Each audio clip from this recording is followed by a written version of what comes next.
قاضی ایاز مالکی نے، شیخ عبدالحق محدث دہلوی نے، دیگر بزرگ جو سیرت نگار گزرے انہوں نے لکھا ہے کہ نبی پاک صلی اللہ علیہ وسلم کے اندر 100 مردوں سے زیادہ طاقت تھی. 100 مردوں سے زیادہ طاقت. اب جو بات کہنے لگا ہوں، جو نتیجہ دینے لگا ہوں، اس پر خاص توجہ آپ فرمائیں گے. ذرا فکری طور پر، نظریاتی طور پر ایک چیز کو سمجھیے. ہم سمجھتے ہیں کہ جوان لڑکا ہے جی جو مرضی کرے، عمر ہے جی. آپ ذرا بات پر غور کیجئے گا کہ حضور صلی اللہ علیہ وسلم میں طاقت 100 مردوں سے زیادہ ہے اور حیا کواری لڑکیوں سے بھی زیادہ ہے. ذرا اس بات کا تقابلی جائزہ کیجئے گا کہ طاقت 100 مرد سے زیادہ ہے لیکن حیا کواری لڑکی سے بھی زیادہ ہے. اس کا معنی یہ ہوا کہ جس ٹہنی کو پھل زیادہ لگ جاتے ہیں وہ جھکا کرتی. تو حیا تو حسن ہے، حیا تو آپ کو پاک صاف کرے گا، حیا تو آپ کو نرالا کرے گا، انوکھا کرے گا. وہ ہمارے ایک دانشور ہیں، انہوں نے مضمون لکھا، کئی باتیں بڑی پسند آتی ہیں. وہ کہتے ہیں کہ میری اہلیہ، ان کو بھی کسی نے مس گائیڈ کر دیا تھا، حالانکہ اچھی خاتون ہے، کسی نے مس گائیڈ کر دیا. تو وہ بھی سماجی اور ویلفیئر اور یہ خواتین کو شوق ہوتا نا بننے کا، تو وہ بھی سماج کے اندر اچھا مقام تلاش کرنے کے موڈ میں آ گئی. تو کہیں ایک دن جانا تھا تو بڑی بن سور کے میرے ساتھ وہ گاڑی میں بیٹھ گئی. تو میں گاڑی میں، عورتوں کو یہ بھی مسئلہ ہوتا ہے نا کہ ہماری تعریف کرو، تو کئی دفعہ بعد مردوں بیچاروں کو جھوٹ بولنا پڑتا ہے، تو زبردستی کراتی ہیں نا جی. تو اس میں گنجائش بھی دی ہے شریعت نے گنجائش دی ہے کہ کبھی بیوی کو راضی کرنے کے لیے خلاف واقعہ بات کرنی پڑے تو کر لینی چاہیے. تو وہ کراتی بھی ہیں. 3 موقع پر خلاف واقعہ بات کرنے کی اجازت ہے. واقعے کے خلاف بھی آپ بات کر سکتے ہیں. جنگ کے موقع پر 2 لوگوں کو صلح کرانے کے لیے اور بیوی کو راضی کرنے کے لیے کر لیں کوئی ایسی بات، بے شک اپنی طبیعت پہ جبر کر کے کر لے، گنجائش ہے، اجازت ہے. تو وہ کہتے ہیں جب وہ گاڑی میں میرے ساتھ بیٹھی بن سور کے، تو وہ تقاضا کرنے لگی کہ میں نے بڑے اچھے کپڑے پہنے ہیں پر آپ نے توجہ نہیں کرائی. تو سیانا بندہ تھا، وہ چاہ رہا تھا کہ میری خاتون سمجھ جائے. وہ کہتے ہیں مجھے پتا تھا کہ بیچاری مس گائیڈ ہو گئی ہے، دل کی بڑی اچھی ہے، سیانی ہے، لیکن اس کو کچھ خواتین نے، کچھ لوگوں نے مل کے اس کو ذہن غلط کر دیا ہے کہ سماج میں نکلو، باہر جاؤ، کام کرو، فلاں کرو، اپنی مرضی سے جیو. تو میرے ساتھ گاڑی میں بیٹھی کہیں جانے کے لیے، تو مجھ سے کہنے لگی کہ آپ نے میری طرف توجہ ہی نہیں کی، آپ نے کوئی ذکر ہی نہیں کیا کہ میں کیسی لگ رہی ہوں. تو وہ کہتے ہیں میں نے اسے کہا کہ اگر تو ناراض نہ ہو تو پھر میں صحیح والی تعریف کر دوں. تو اس نے کہا کہ آپ کر دیں. تو کہتے ہیں میں نے درد سے اور خلوص سے اپنی بیوی سے کہا، خلوص کے ساتھ. میں نے کہا میں تو روز گھر ہوتا ہوں، روز شام کو گھر ہوتا ہوں، اگر تو میرے لیے تیار ہوتی تو میں تیری تعریف کرتا، لیکن آج تو باہر جانے کے لیے تیار ہوئی، تو پھر ان سے تعریف کی امید رکھ جن کے لیے تو نے تیاری کی ہے. میرے لیے تیاری کرتی تو میں تو ہر شام تیرے پاس ہوتا ہوں. کہتے وہ میرے لفظوں میں درد تھا تو وہ بھی رو پڑی اور کہنے لگی آپ گاڑی روک دیں، مجھے باہر جا کے کسی کو راضی نہیں کرنا، میں نے اسے راضی کرنا ہے جس کو رب کریم نے میرا شوہر بنایا ہے اور میرے لیے منتخب کیا ہے میرے ماں باپ کو. میں واپس لوٹتی ہوں. یہ ایک پہلو ہے سلگتا ہوا، اس کو سمجھا جائے. رسول کریم صلی اللہ علیہ وسلم عرب کی کواری لڑکیوں سے زیادہ حیا والے تھے. کواری لڑکیوں سے زیادہ حضور حیا فرمایا کرتے تھے. جب خانہ کعبہ کی مکہ شریف میں تعمیر ہو رہی تھی نا، اہل عرب اس کو تعمیر کر رہے تھے، تو نبی پاک صلی اللہ علیہ وسلم اپنے چچا حضرت عباس کے ساتھ خانہ کعبہ کی تعریف میں مصروف تھے. تو عرب کے لوگ چونکہ لمبا کرتا پہنتے تھے پیروں تک، تو نیچے اگر کسی وقت کوئی چیز نہیں بھی ہوتی تھی تو کسی کو وہ نظر نہیں آتی تھی، چونکہ پردہ رہتا تھا، لمبا کرتا پہنا ہوا ہوتا تھا. تو جب بچے، سرکار کی عمر مبارک بھی ابھی تھوڑی تھی، تو اس طرح بچے جب نکلتے تو وہ کئی دفعہ اپنی تہمت اتار دیتے نیچے سے، اور کوئی مزدوری کرنے لگتے تو 3-4 طے کر کے تہمت کی کندھے پہ رکھ لیتے. جس طرح کبھی دیہاتوں میں لوگ کپڑا سر پہ رکھتے تھے کہ اوپر اگر کوئی وزنی چیز رکھیں گے تو وہ تکلیف نہیں دے گی. نبی پاک صلی اللہ علیہ وسلم بھی سب لوگوں کے ساتھ خانہ کعبہ کی تعمیر میں شامل تھے. تو حضرت عباس رضی اللہ تعالیٰ عنہ نے کہا حضور سے، ابھی اللہ نے نبوت بھی نہیں فرمایا تھا، بھتیجے آپ بھی تامد اتاریے. یہ صحیح مسلم میں حدیث موجود ہے. اور اس کو کندھے پہ رکھ لیجیے، آپ اینٹیں اٹھا اٹھا کے لا رہے ہیں تو ذرا آپ کو تکلیف نہیں ہوگی. تو سرکار دو عالم صلی اللہ علیہ وسلم سے یہ بات کہی اور پھر جلدی سے حضور کی تہمت کو نکال کے نا، حالانکہ لمبا کرتا پہنا ہوا ہے، تو وہ جیسے ہی ان کے کندھے پہ رکھا اینٹیں رکھنے کے لیے تو سرکار تو زمین پہ گر گئے، بے ہوش ہو گئے، آنکھیں آسمان کی طرف. اور پھر حضور پکار رہے ہیں آزاری آزاری آزاری، میرا تامت دے دو، میرا تامت دے دو. کبھی کوئی شخص اس وجہ سے بھی بے ہوش ہوا ہے کہ میرے وجود سے کپڑا اتر گیا ہے؟ حالانکہ سرکار پر وہ بے ہوشی بھی نبی پاک کا وہ جو غلبہ ہے نا شرم و حیا کا، اس کی وجہ سے ہو. ورنہ تو حضور فرماتے ہیں کہ میری آنکھیں سو جاتی ہیں، دل تو میرا اس عالم میں بھی جاگتا رہتا ہے. تو سرکار زمین پہ تشریف لے آئے، آنکھیں میرا تامت دے دو، میرا تامت دے دو. تو جلدی سے انہوں نے تامت دیا تو حضور نے باندھ لیا. پھر طبیعت مبارک میں تسلی ہوئی. یعنی ہم اس رسول کے غلام ہیں کہ جن کے تو وجود سے کپڑا اتر جائے تو حضور برداشت نہیں کرتے، قبول نہیں فرماتے، تکلیف شروع ہو جاتی. لیکن یہاں نوجوان ہیں اور بڑا قد کاٹ ہے اور بڑے بڑے سمجھدار لوگ ہیں، گرمی آتی ہیں تو شارٹ کپڑے پہن کے گھومتے ہیں.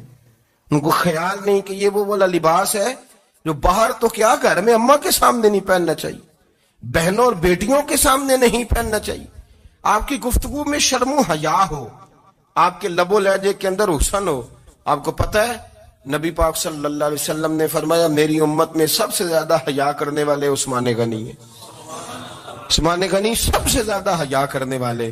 آپ فرمایا کرتے تھے جب سے حضور کا چہرہ دیکھا ہے میں نے کبھی اپنی شرمگاہ بھی نہیں دیکھی، میں نے آنکھوں کا وضو نہیں توڑا، اور جب سے حضور کے دست مبارک میں نے بیعت کے لیے سیدھا ہاتھ بڑھایا تو پھر سیدھا ہاتھ میں نے کبھی گندگی کو نہیں لگایا. حیات.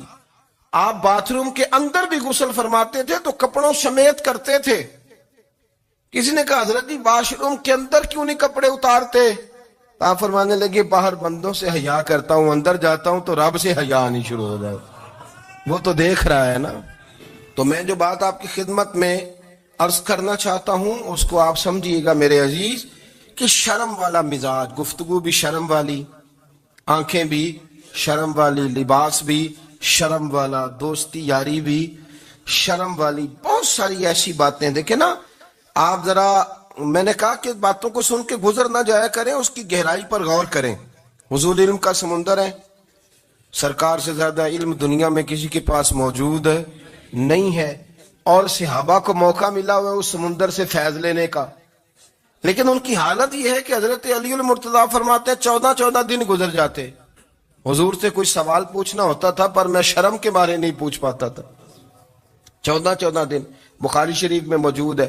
ایک دن نبی پاک صلی اللہ علیہ وسلم نے پوچھا صحابہ سے کہ وہ کون سا درخت ہے جس کے پتے نہیں گرتے، اور وہ درخت اس طرح ہے جس طرح مومن ہوتا ہے، وہ درخت میرے مومن کی طرح بتاؤ.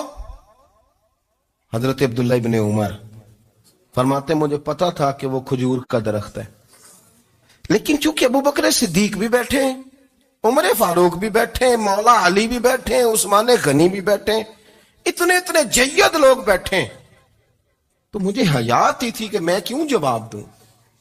کہتے سرکار نے کئی دفعہ پوچھا، لوگوں نے کئی اور درخت بتائے، پر فرمایا تمہارا جواب درست نہیں ہے. آپ حیا کے اس پہلو پر غور کریں کہ سوال کا جواب آتا ہے، سوال کا جواب، یعنی مجھے سوال کا جواب آتا ہو پھر میں دوں نہ، مجھے بدعزمی نہ ہو جائے گی. یہ کیسے ممکن ہے کہ میری رات گزر جائے، مجھے پتا بھی تھا اور میں نے بتایا نہیں. بہت سارے لوگ آ کے بہت ساری باتیں بتاتے ہیں، بہت ساری باتیں وہ سمجھاتے ہیں، تو ہم غور سے ان کا چہرہ دیکھنے لگ جاتے ہیں، کہتے ہیں یار اس کا تو دعویٰ تھا کہ میں سمجھنے آتا ہوں، تو یہ تو ہمیں سمجھا رہا ہے، چلو الحمدللہ ہم سمجھنے کو تیار ہے. لیکن میرے عزیز پتہ بھی ہے جواب کا، علم بھی ہے، لیکن فرماتے ہیں میری حیا نے مجھے اجازت نہ دی کہ میں جواب دوں. آپ فرماتے ہیں پھر حضور سے صحابہ نے عرض کی کہ یا رسول اللہ آپ ہی بتا دیں وہ درخت کون سا ہے. تو حضور نے فرمایا بھئی وہ کھجور کا درخت ہے.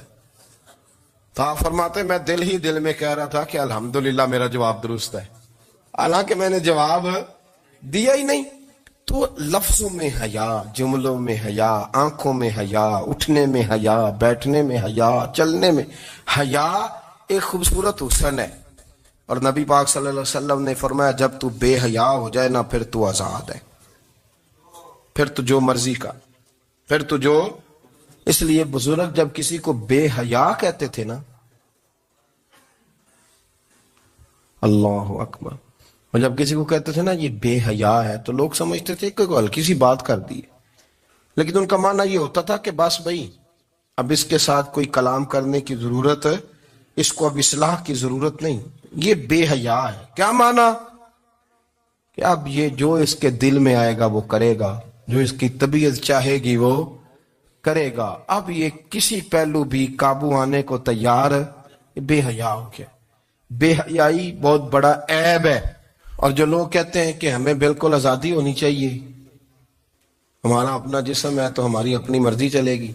ایک وزیر صاحب ہے، پتہ نہیں میں ان کو جانتا تو نہیں، انہوں نے سینٹ میں تقریر کی ہے، میں نے ان کی بات سنی ہے.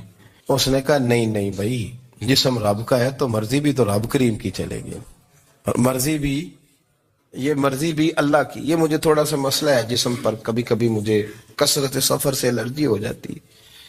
میرے ساتھ لوگ نا دل سے پیار کرتے ہیں، شاید ہی کوئی اچھا ڈاکٹر ہو جس تک میرے سنگی مجھے لے کے نہ گئے ہو، پر جسم اللہ کا ہے نا، مرضی بھی جب وہ چاہے گا صحت دے گا. کیوں کچے کاموں میں لوگ پڑ گئے، کیوں غلط لوگ سوچ میں پڑ جاتے ہیں؟ یہ اسی کا ہے. اور جب وہ چاہے گا، آپ اس بات کو اچھے طریقے سے سمجھ لیں کہ جو اپنی مرضی چوکوں چوراہوں میں کر رہے ہوتے ہیں نا، جو مرضی گند مند، وہ جانور ہوتے ہیں، وہ جانور ہوتے ہیں جو نہ چوک دیکھتے ہیں نہ گلی دیکھتے ہیں، نہ انہیں پتہ ہوتا ہے کہ جگہ کون سی ہے. وہ انسان، میں نے کہہ دیا جو میں نے کہنا تھا، میں نے کہہ دیا، وہ جانور ہوتے ہیں. اور جو کچھ انسان ہوتے ہیں نا، ان کے اندر کچھ نہ کچھ پھر شرم حیا بھی ہوتی ہے. وہ چوکوں چوراہوں میں وہ حرکتیں اور وہ کام نہیں کرتے جو جانور کرتے ہیں. ان کے لیے بڑے پردے ہوتے ہیں، ان کے لیے بڑی باتیں ہوتی ہے، ان کے لیے بڑا کچھ ہوتا ہے. جو بالکل آزاد ہو جائے، کوئی پتہ نہ ہو کس وقت کیا کہنا ہے کیا کرنا ہے، تو پھر وہ دائرہ انسانیت سے خارج ہو جاتا ہے. ہم آپ کو کیا دعوت دیں؟ آپ تو وہ باتیں کر رہے ہیں جو اسلام کا انسانیت کے حق میں بھی ٹھیک نہیں.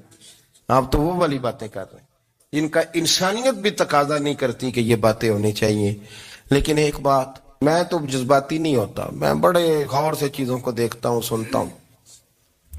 اور نہ میں ان موسمی مینڈکوں کی، وہ مجھے رات ایک صاحب کہنے لگے جی بڑے بڑے مولوی ایک بندے کے ساتھ بیٹھے ہوئے ہوتے تھے اور وہ روزے میں بڑے بڑے درس دیتا تھا تو وہ بھی فلانی فلانی حرکتیں کر رہا ہے. تو میں نے کہا ہم نے تو پرانا کہا تھا کہ موسمی مینڈک ہے، تو پرانے کہہ رہے ہیں کہ اداکار ہے، تو وہ جہاں کاسٹ کریں گے وہاں وہ اداکاری کرے گا. آپ کسی مذہبی جگہ کر لیں تو وہاں کر لے گا، کہیں اور جگہ کریں گے تو ہم تو پرانا کہہ رہے ہیں.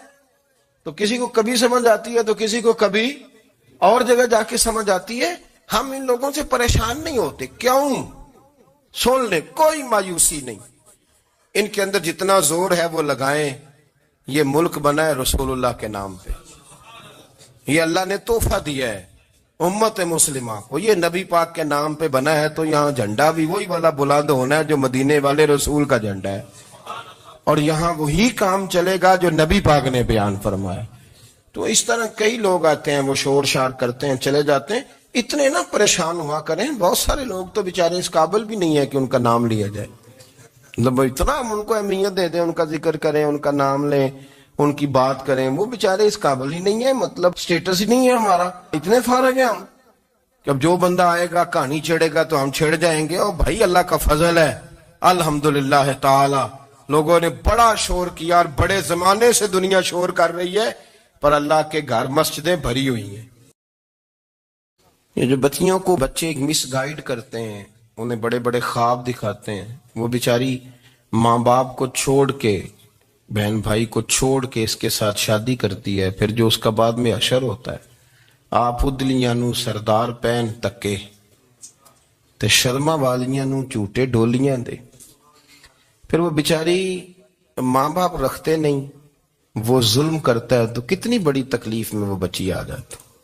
نازک شیشی ہوتی ہے نا تو ٹوٹ جاتی. یہی حال اب جدید خواتین اور یہ جو کچھ اینکر پرسن ہیں، یہ اصل میں نا یہ آپ کو سیاست سکھاتے ہیں، لیکن یہ مادر پیدر آزاد لوگ ہیں، بالکل آزاد۔ یہ تو علماء شور نہ کریں، بات نہ کریں، گفتگو نہ کریں، مشائخ بات نہ کریں، اور یہ جو کچھ سنجیدہ اور دینی طبقہ ہے یہ کوئی شور نہ کرے، یہ تو روڈوں پہ ننگے ہو کے آ جائیں معاذ اللہ۔ خوفناک نظریہ رکھتے ہیں یہ لوگ۔ عورت کو کہتے ہیں تیرے حقوق ہم تجھے لے کے دیں گے، مثلا وہ کون سا حق ہے جو تم نے لے کے دینا ہے؟ میرے نبی کریم صلی اللہ علیہ وسلم اس کو بیٹی بھی بنایا ہے، اس کو بہن بھی بنایا ہے، اس کو ماں بھی بنایا ہے، اسے بیوی کا عالی شان رتبہ بھی عطا فرمایا ہے۔ اور چونکہ بیٹی کا بھی حق بڑا بیان کیا جاتا ہے، بہن کا بھی، ماں کا بھی، اور بیوی کے معاملے میں لوگ سمجھتے ہیں کہ زیادہ بات نہیں کرنی چاہیے، شاید مسئلہ خراب ہو جائے۔ حالانکہ نبی پاک صلی اللہ تعالی علیہ وسلم نے بیوی کے بارے میں پتہ کیا فرمایا؟ فرمایا جب تم نکاح کر لیتے ہو تو اپنا ایمان محفوظ کر لیتے ہو۔ اب میں اس کی شرح نہیں کرتا، اب خود کر لیجئے گا کہ وہ ایک ایسی شخصیت ہوتی ہے کہ جس کی موجودگی میں آپ کا ایمان محفوظ ہے۔ اب میں نہیں سمجھتا کہ اس سے بڑی بات کوئی اور ہو سکتی ہے، جس کی موجودگی میں آپ کا ایمان، اور بھئی یہ حدیث پاک عرض کر رہا ہوں، نکاح جب کوئی کر لے تو اس نے اپنا ایمان مکمل کر لیا۔ اس کا معنی یہ ہوا کہ آپ کا ایمان محفوظ ہے اس کی موجودگی میں، تو اس سے زیادہ بھی، یعنی ایمان سب سے قیمتی چیز ہے نا، تو اس کے محفوظ ہونے کی وجہ حضور نے نکاح بیان کر دی۔ تو اب میرا خیال ہے بیوی اگر کوئی اس سے بڑا حقوق مانگے گی تو بیوقوفی کرے گی۔ اتنا بڑا درجہ نبی کریم نے اسے عطا کر دیا، اتنا بڑا مقام دے دیا کہ تو خامند کے ایمان کے محفوظ ہونے کا ذریعہ بن گئی ہے۔ عورت کو جو حقوق رسول کریم صلی اللہ تعالی علیہ وسلم نے عطا فرمائے، نبی پاک نے جو حقوق دیے، دیکھیں نا، حضرت عبداللہ ابن عمر رضی اللہ تعالیٰ عنہ کی اہلیہ بیمار تھی، تو جلدی جلدی سے وہ آئے، تو جب بہت جلدی ہو، سفر بڑا شدید تھا، تو آپ نے جلدی سے نماز ادا کی، جلدی سے چلے۔ آپ کے خادم کہنے لگے حضور خیریت ہے؟ فرمایا میری بیوی بیمار ہے۔ تو اس نے عرض کی حضور آپ کی اہلیہ بیمار ہے، تو آپ نے نماز بھی جلدی سے پڑھی، سفر بھی جلدی جلدی کیا۔ تو فرمانے لگے یہ وہ چیزیں ہیں جو ہمیں مدینے والے رسول نے سکھائی۔ آپ اس کیفیات کو سمجھیں کہ حضور صلی اللہ علیہ وسلم نے درس دیا۔ اور پھر ایک اور بہت بڑی بات، یہ فضیلت کسی اور کو نہیں دی، جو عورت کو حضور نے فضیلت دی، یہ فضیلت کسی اور کو نہیں دی۔ کبھی حضور نے فرمایا کہ تمہارا ابا تمہارے ساتھ بہت سخت رویہ کرے تو تم نے اس کو اس سختی پر داد دینی ہے؟ فرمایا چلو اگر وہ زیادتی بھی کرے تو تم نے اس کے ساتھ سلوک اچھا ہی کرنا۔